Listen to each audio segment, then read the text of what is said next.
السلام علیکم ورحمۃ اللہ وبرکاتہ۔ بسم اللہ الرحمن الرحیم۔ عزیز طلباء،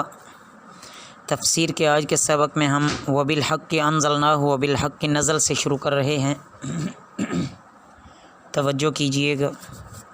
اعوذ باللہ من الشیطان الرجیم، بسم اللہ الرحمن الرحیم۔ وبالحق انزلناہ، اور حق کے ساتھ ہم نے اسے نازل کیا، وبالحق کی نزل، اور سچائی کے ساتھ نازل ہوا، وما ارسلناک، اور نہیں ہم نے بھیجا آپ کو الا مبشرا، مگر خوشخبری دینے والا،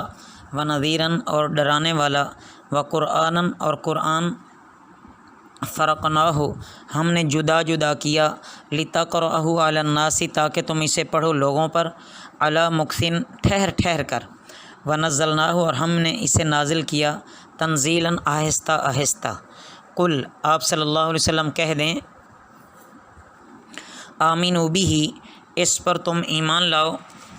او لا تؤمنوا، یا تم ایمان نہ لاؤ، ان الذین، بے شک وہ لوگ جنہیں اوتوا العلم، علم دیا گیا، من قبلہ، اس سے پہلے، اذا یتلی، جب وہ پڑھا جاتا ہے، علیہم، ان کے سامنے، یخرون، وہ گر پڑتے ہیں، للاذقان، ٹھوڑیوں کے بل، سجداً، سجدہ کرتے ہوئے، ویقولون، اور وہ کہتے ہیں، سبحان ربنا، پاک ہے ہمارا رب، ان کان وعد ربنا، بے شک ہے وعدہ ہمارے رب کا، لمفعولا، ضرور پورا ہو کر رہنے والا، ویخرون للاذقان، اور گر پڑتے ہیں ٹھوڑیوں کے بل، یبکون، روتے ہوئے، وہ روتے ہیں، ویزیدہم، اور ان میں زیادہ کرتا ہے، خشوعاً، عاجزی۔ عزیز طلباء، ان آیات مبارکہ میں قرآن پاک جن عقائد، احکام، واقعات، قصص اور پیشین گوئیوں کو لے کر نازل ہوا، وہ بتایا جا رہا ہے کہ وہ سب کی سب حق ہیں۔ ایسی صورت میں کسی شک و شبہ کی کوئی گنجائش نہیں۔ پھر آپ صلی اللہ علیہ وسلم کو خطاب کر کے فرمایا جاتا ہے کہ آپ کا کام صرف اور صرف تبلیغ کرنا ہے، خواہ ترغیب ہو یا بشکل ترہیب ہو، یعنی چاہے وہ خوشخبریاں دینا ہو یا ان کو ڈر سنانا ہو۔ نیکوکار جو ہوں گے ان کو ہمیشہ ہمیشہ کی کامیابی کی خوشخبری ہے، اور جو نافرمان ہیں ان کو ہمیشہ ہمیشہ کی ہلاکت سے ڈرائیں۔ قرآن پاک کی صداقت میں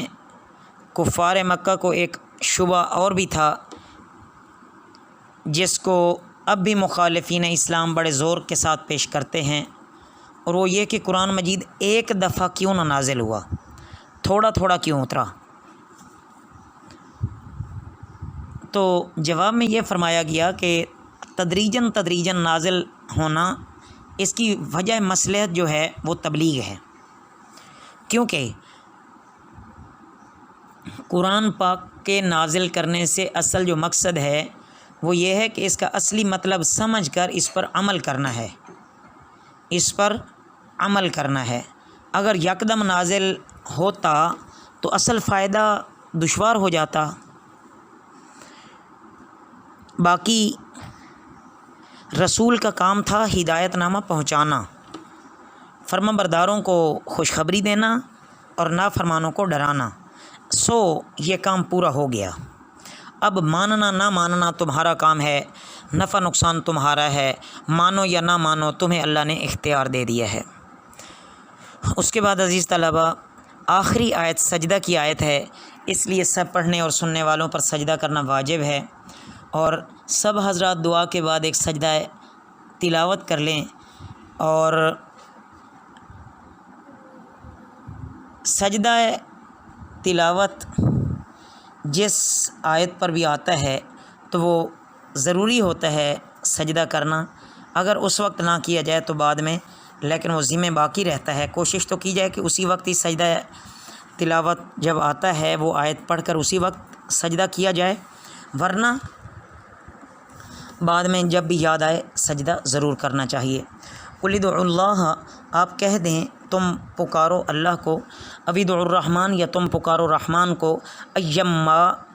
جو کچھ بھی تدعو تم پکارو گے، فلہ الاسماء الحسنی سو اسی کے لیے سب سے اچھے نام ہیں، ولا تجہر اور نہ بلند کرو تم، بصلاتک اپنی نماز میں، ولا تخافت اور نہ ہی بالکل آہستہ کرو تم، بیہا اس میں، وابتغی اور ڈھونڈو، بین ذالک سبیلا اس کے درمیان راستہ، وقل الحمد للہ الذی اور کہہ دیں کہ تمام تعریفیں اللہ کے لیے ہیں جس نے لم یتخذ نہیں بنائی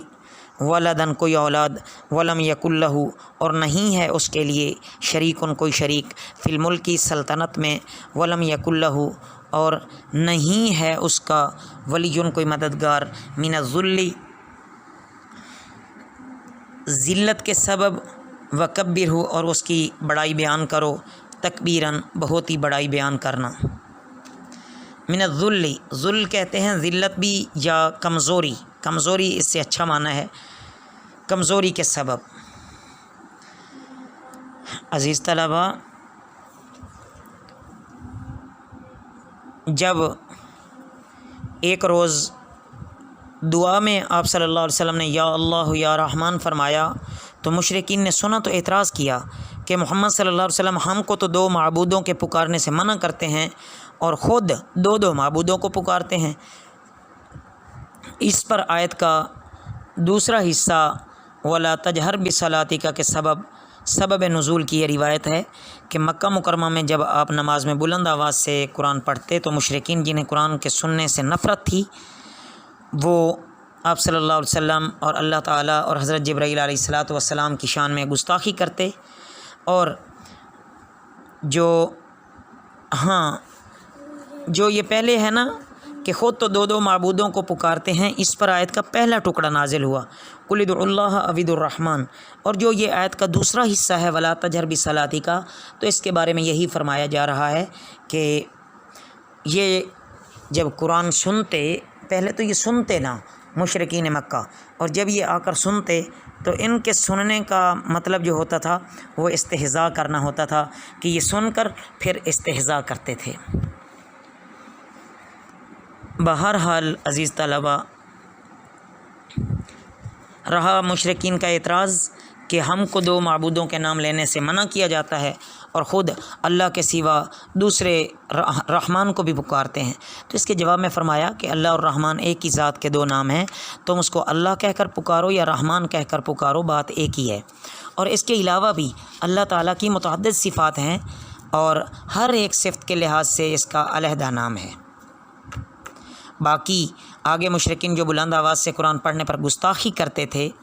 تو اس کے متعلق آپ صلی اللہ علیہ وسلم کو ہدایت دی جاتی ہے کہ آپ اپنی جہری نمازوں میں نہ تو قرآن بہت پکار کر پڑھیں کہ جس سے سن کر مشرکین خرافات بکیں، بکواسات کریں، اور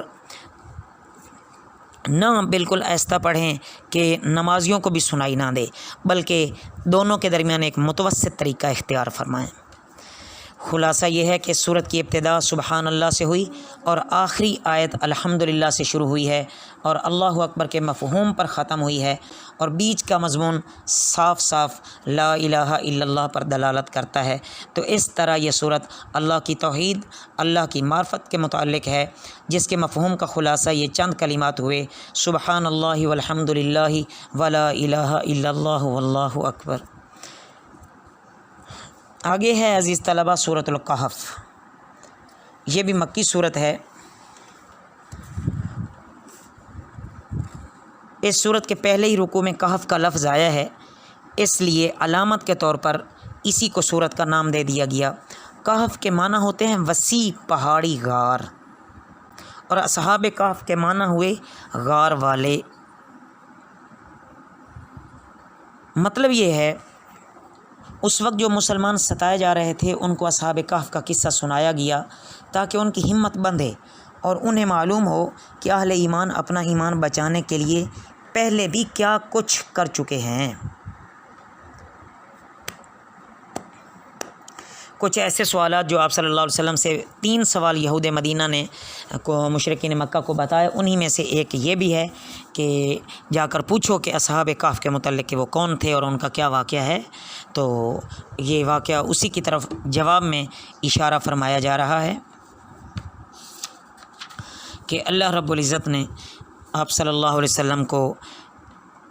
یہ صورت سکھائی تو آپ صلی اللہ علیہ وسلم نے ان کو اس کا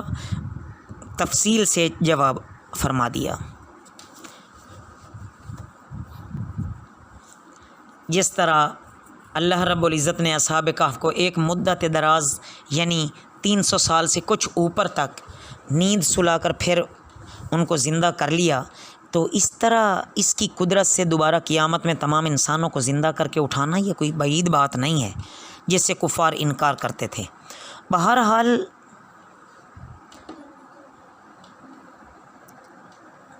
اس صورت کے فضائل بھی بہت زیادہ آئے ہیں کہ ایک روایت میں ہے کہ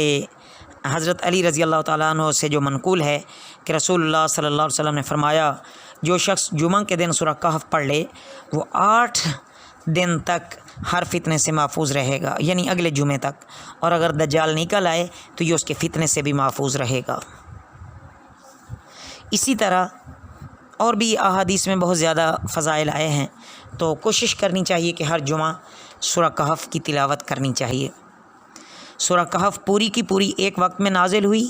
یہ حضرت انس رضی اللہ تعالیٰ عنہ سے روایت ہے، اور 70,000 فرشتے اس کے ساتھ آئے، جس سے اس سورت کی عظمت ظاہر ہوتی ہے۔